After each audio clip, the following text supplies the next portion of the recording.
Welcome everybody to a look at the sixth and final film in the Mabuse Lives box set released by Eureka as part of their Masters of Cinema series.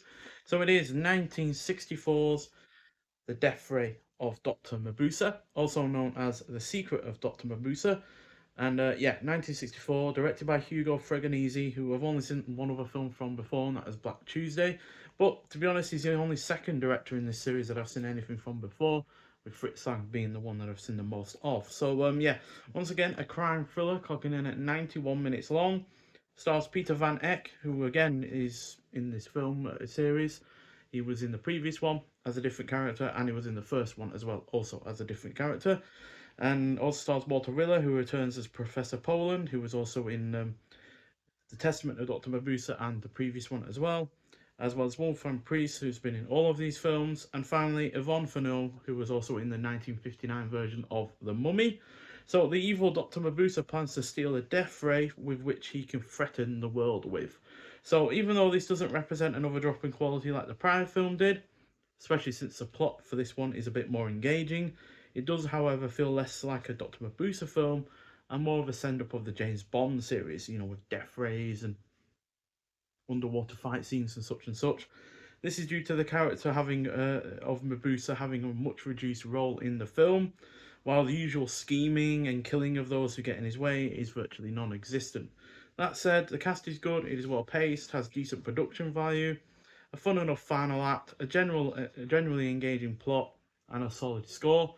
Um, Again, like going back to the whole James Bond aspect, it does have an underwater fight scene between two opposing groups, which is eerily reminiscent of Thunderball, which had come out a year after this.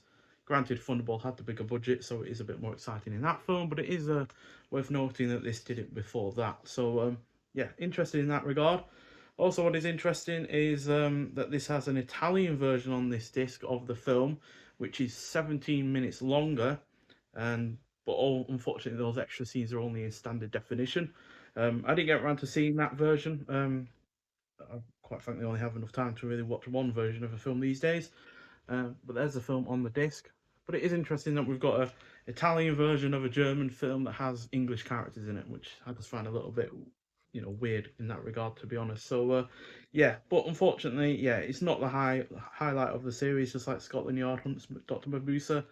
And like that film, only gets 3 out of 5. I could try and convince myself to get it up to 3.5 out of 5, but yeah, unfortunately, it's just a little bit lacking in comparison to the other films. But yeah, still, it's interesting that this is the one that has the different kind of cut to it. Not entirely sure the whole background of where they got those 17 minutes from, or why 17 minutes extra was filmed just for the Italian version. Maybe there was a longer German version and they just dubbed the longer bit into Italian as well. But regardless, yeah, that's interesting in its own right. So this box set overall has been solid. Like I said in the previous review of the previous film, I'm gonna rate this film. So on the whole, I feel like the first two are the best of the bunch. So that is The Thousand Eyes of Dr. Mabuse and The Return of Dr. Mabuse. But potentially the first one is the best of the bunch because Fritz Lang is directing. He's a much more, you know, dependable director than the following directors. But The Return of the Dr. Mabuse is still pretty damn great. And then I'd say those two are about even one another, but I will give Return of the Dr. Mabuse a second place. Then we'll get Testament of Dr. Mabuse in third, I believe. I'm giving that one third, and then The Invisible Dr. Mabuse is fourth. Death Ray of Dr. Mabuse is fifth, and then Scotland Yard Hunts Dr. Mabuse is sixth. So, but overall, a really rather solid box set. I hadn't seen any of these films before this box set was announced. I hadn't seen any of the other Mabuse films either. I only watched the 1933 version in anticipation of this release. So, but overall, it's a really, really solid one, and I like the new box artwork that they've got going on, which again I've already showed off in the unboxing video. And you got obviously the booklet as well and such.